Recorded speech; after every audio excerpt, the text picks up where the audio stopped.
Kaki kita melemah lebih dulu, tapi kita sering tidak menyadarinya. Assalamualaikum Bapak dan Ibu yang saya hormati. Pernahkah Bapak dan Ibu merasa, kenapa menaiki tangga sekarang terasa jauh lebih berat daripada 10 tahun lalu? Atau berdiri dari kursi butuh waktu lebih lama, bahkan kadang harus berpegangan. Mungkin ada rasa pegal yang muncul lebih cepat di paha dan betis saat berjalan jauh, atau kaki tiba-tiba terasa kosong saat berdiri lama, seperti mau roboh.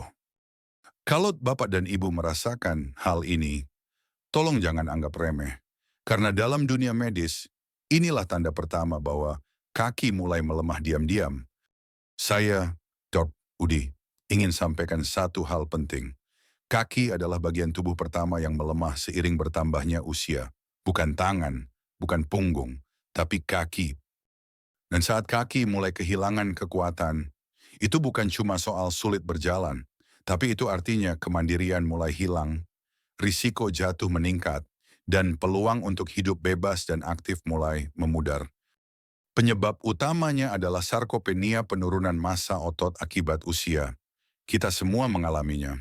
Mulai usia 40 tubuh kehilangan 1% massa otot per tahun. Tapi begitu memasuki usia 60 proses ini jadi 2 kali lebih cepat. Masalahnya, kaki kita yang setiap hari menopang seluruh berat badan adalah bagian tubuh yang paling dulu terasa dampaknya. Dulu, saya punya pasien bernama Pak Ridwan, usianya 57 tahun, pensiunan guru yang suka berkebun setiap pagi. Tapi suatu hari beliau jatuh di dapur hanya karena tergelincir saat berbalik badan. Bukan karena lantainya licin, tapi karena otot kakinya tak lagi cukup kuat menahan beban tubuh dengan seimbang. Beliau bilang, saya kira ini biasa karena usia, dok, tapi saya tidak pernah sadar bahwa kaki saya benar-benar sudah lemah. Yang lebih mengejutkan, Bapak dan Ibu, kelemahan kaki bukan hanya akibat usia, tapi juga karena makanan yang setiap hari kita konsumsi tanpa sadar, yang sebetulnya pelan-pelan melemahkan kekuatan kaki. Ya, ada 5 jenis makanan yang terlihat biasa, tapi justru menyumbang besar terhadap kelemahan otot, pengeroposan tulang, dan kehilangan stabilitas. Nah, dalam bagian selanjutnya, saya akan ceritakan satu persatu. Makanan mana yang harus Bapak dan Ibu hindari sekarang juga, kalau ingin tetap kuat, bebas bergerak, dan tidak bergantung pada tongkat atau kursi roda di masa tua. Mari kita mulai dari makanan pertama, yang sering dianggap wajar tapi diam-diam merusak otot kaki kita. Bagian 2, gula putih musuh halus kekuatan kaki Bapak dan Ibu yang saya hormati. Kalau saya tanya, apa makanan yang paling sering kita konsumsi setiap hari tanpa sadar? Jawabannya mungkin adalah gula. Gula putih entah dalam teh manis, kopi, biskuit, kue-kue pasar, atau makanan kemasan adalah musuh halus kekuatan kaki kita. Kenapa tadi saya bilang halus? Karena gula memberi rasa nikmat dan energi sekejap. Tapi setelah itu, ia meninggalkan kerusakan jangka panjang di dalam tubuh, khususnya bagi lansia. Apa yang gula lakukan pada otot kaki kita? Setiap kali kita mengonsumsi gula berlebih, tubuh harus melepas hormon insulin dalam jumlah besar untuk memprosesnya. Tapi dengan bertambahnya usia, tubuh kita semakin kurang sensitif terhadap insulin. Akhirnya, kadar gula darah sering naik terlalu tinggi dan inilah yang menyebabkan peradangan kronis di jaringan otot dan sendi, gangguan aliran darah ke kaki terutama jika ada diabetes, kerusakan saraf kecil yang mengatur stabilitas dan kekuatan otot. Akibatnya otot jadi mudah lelah, kaki terasa berat dan lemas. Bahkan keseimbangan pun ikut terganggu. Kisah nyata Pak Harto. 70 tahun Pak Harto adalah mantan kepala desa yang sangat aktif di masa muda. Tiap hari beliau minum teh manis 3 kali dan selalu makan roti manis sebagai camilan sore. Ketika datang ke klinik saya, keluhannya sederhana. Kaki saya cepat gemetaran kalau berdiri lama. Dok, seperti tak kuat menopang badan. Setelah saya periksa pola makannya, terlihat jelas asupan gula beliau sangat tinggi, bahkan tanpa sadar. Kami buatkan rencana kecil kurangi gula secara bertahap. Ganti teh manis dengan air hangat lemon. Roti manis diganti dengan pisang atau buah segar. Hasilnya nih, amin. Dalam sana 1 bulan, keluhan gemetar dan lemas di kaki mulai berkurang. Dalam 3 bulan, beliau sudah bisa jalan kaki setiap pagi 1 kilometer tanpa pegal. Apa yang bisa Bapak dan Ibu lakukan? Sekarang mulailah dari hal kecil. Kurangi jumlah gula dalam teh atau kopi cukup setengah sendok saja. Ganti camilan manis dengan buah rendah gula seperti apel atau pir. Periksa label makanan hindari yang mengandung sirup glukosa, fruktosa, atau gula tambahan. Ingat, semakin sedikit gula yang masuk, semakin sehat otot kaki kita. Dan saya ingin Bapak dan Ibu membayangkan sesuatu. Bangun pagi dengan kaki yang ringan, berdiri dari kursi tanpa perlu pegangan, bisa berjalan jauh tanpa cepat lelah. Itu bukan mimpi. Itu bisa jadi kenyataan asal kita mulai dari mengurangi musuh kecil ini gula putih. Di bagian selanjutnya, kita akan bahas makanan kedua, yang jauh lebih sering muncul di dapur kita, tapi menyimpan bahaya besar untuk sendi dan otot kaki. 3 minyak jelantah, racun diam-diam bagi sendi dan otot kaki Bapak dan Ibu. Di rumah, siapa yang suka goreng tempe, ayam, atau tahu pakai minyak yang sama berkali-kali? Biasanya karena sayang, ya, minyak belum terlalu hitam, masih bisa dipakai 2 atau 3 kali. Tapi justru disitulah bahayanya. Minyak bekas pakai, atau yang kita kenal sebagai minyak jelantah, adalah salah satu penyebab peradangan kronis di tubuh, dan yang paling terdampak adalah sendi dan otot kaki. Apa yang terjadi saat kita pakai minyak jelantah? Setiap kali minyak dipanaskan berulang-ulang, struktur kimianya berubah jadi zat beracun seperti aldehida dan radikal bebas. Zat-zat ini masuk ke dalam darah, minum, menyebabkan inflamasi di otot dan persendian, merusak jaringan otot yang halus, membuat otot kaki kaku, nyeri, dan mudah lemas. Jadi meskipun rasanya tetap enak, tubuh kita diam-diam menderita. Dan bagi lansia, tubuh sudah lebih sulit membersihkan racun ini. Akibatnya, rasa pegal di paha dan betis jadi lebih sering muncul. Sendi lutut makin kaku. Kaki terasa berat saat bangun tidur. Kisah nyata Bu Yati. 96 tahun Bu Yati adalah ibu rumah tangga yang selalu masak sendiri. Beliau hemat 1 botol minyak bisa dipakai sampai 4-5 kali. Tiap pagi, beliau goreng pisang atau bakwan. Tiap sore, goreng ikan asin untuk makan malam. Keluhannya waktu ke klinik, saya sering kram malam-malam. Dan lutut mulai sakit waktu berdiri dari lantai. Setelah kita ubah pola masak, ganti minyak bekas dengan minyak baru. Kurangi frekuensi menggoreng. Mulai beralih ke kukus dan tumis. Dalam waktu 6 minggu, keluhannya jauh berkurang. Dan yang paling mengejutkan Bu Yati mulai bisa ikut senam lansia tanpa mengeluh lututnya ngilu. Solusi sehat yang bisa, Bapak dan Ibu. Lakukan gunakan minyak hanya sekali pakai, terutama untuk suhu tinggi seperti menggoreng. Pilih minyak sehat seperti minyak kelapa murni atau minyak zaitun untuk menumis. Kurangi frekuensi menggoreng, ganti dengan kukus, rebus, atau panggang. Tambahkan kunyit, bawang putih, dan jahe ke dalam masakan alami anti peradangan. Bapak dan Ibu, tubuh kita ibarat mesin tua. Kalau diberi oli yang rusak seperti minyak jelantah, lambat laun semua akan macet terutama di bagian kaki dan sendi. Kalau ingin kaki tetap kuat menopang tubuh kita hingga usia 80 atau 90 tahun, jangan beri mereka bahan bakar yang merusak. Di bagian berikutnya, saya akan bahas satu makanan yang jauh lebih populer, sering muncul di sarapan dan makan malam, tapi ternyata bisa membuat otot cepat lelah dan kaki jadi kram. 4 tepung putih sumber energi palsu yang menguras tenaga kaki Bapak dan Ibu yang saya hormati. Coba kita pikirkan menu harian kita. Sarapan dengan roti putih, camilan sore mie instan atau gorengan berbasis tepung, makan malam mungkin dengan bubur atau bihun. Semua makanan ini punya satu kesamaan dibuat dari tepung putih, atau yang kita sebut sebagai karbohidrat olahan. Rasanya memang enak, cepat disajikan, dan membuat kenyang. Tapi efek jangka panjangnya bisa membuat otot kaki kita makin lemah setiap hari. Kenapa tepung putih berbahaya untuk kekuatan kaki? Tepung putih adalah karbohidrat cepat serap.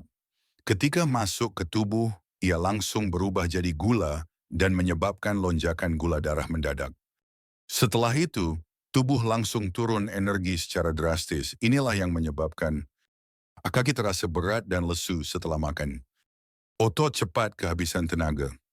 Bahkan bisa menimbulkan kram kaki saat malam hari atau saat bangun tidur.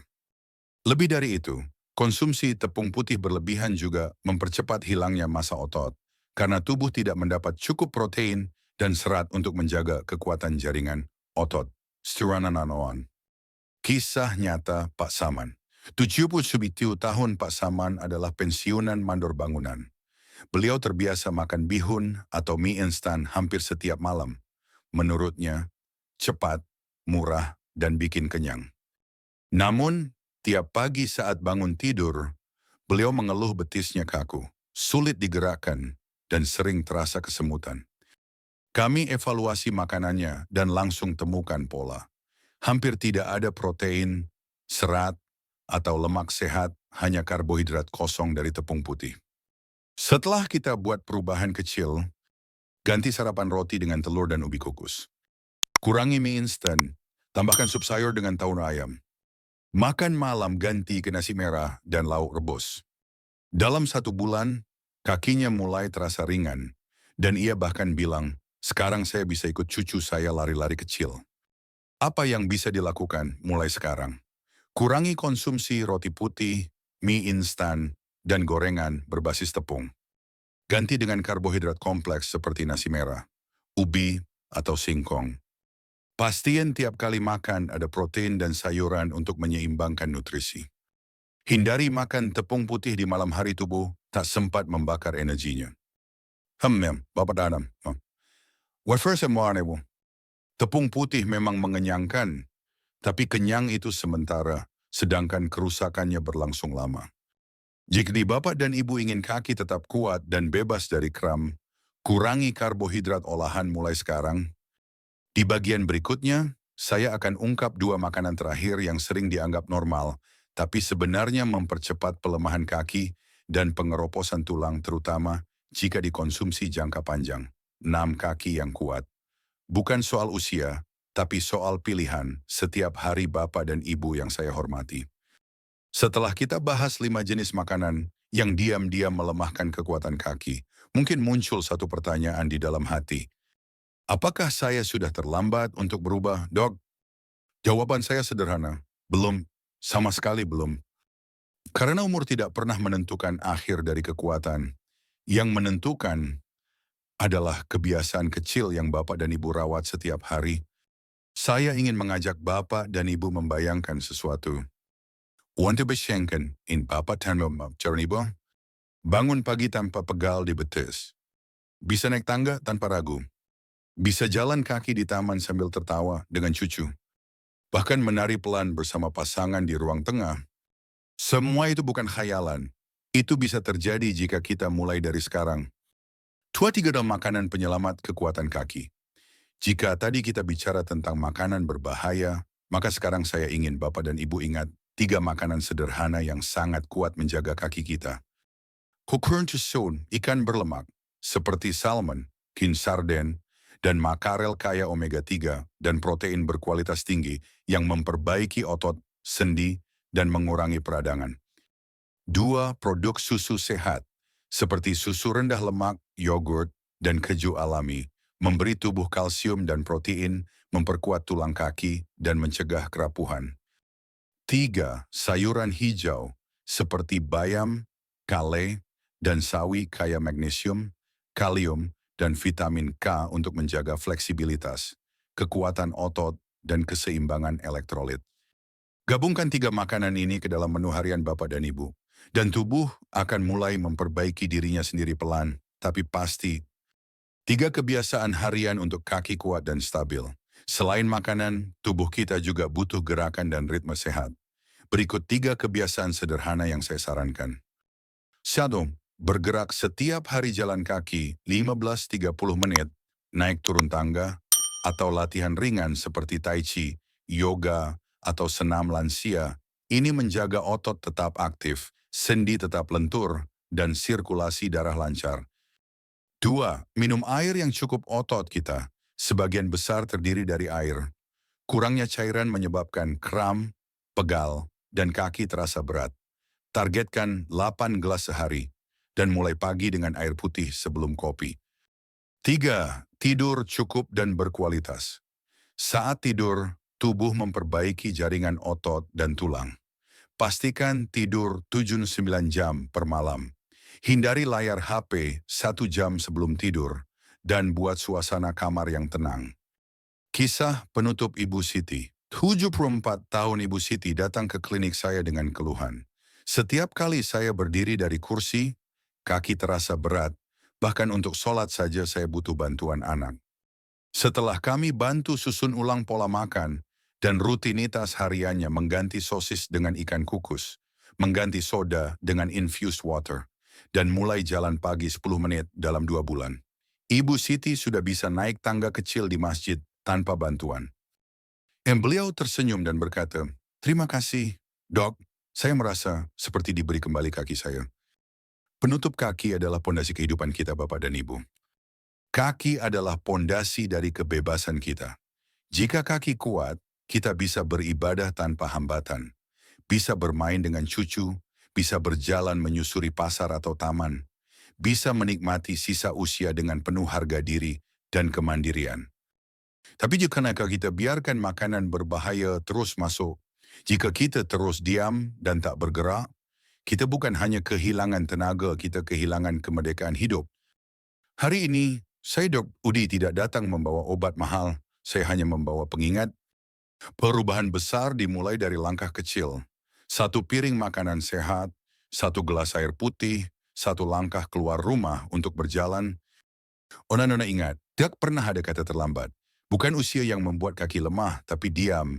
Dan bukan tenaga muda yang membuat kaki kuat, tapi kebiasaan. Tantangan kecil dari saya mulai besok pagi, pilih 1 langkah kecil. Ganti mie instan dengan nasi merah dan telur.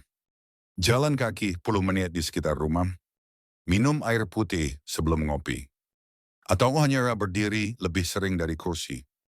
Tuliskan perubahan kecil itu di buku harian. Lihat apa yang terjadi dalam 30 hari. Bapak dan Ibu akan kaget.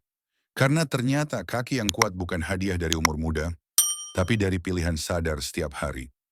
Sampai jumpa di cerita kesehatan berikutnya. Saya Dr. Udi mendoakan langkah Bapak dan Ibu selalu kuat hingga usia panjang dengan hidup yang tetap bermakna.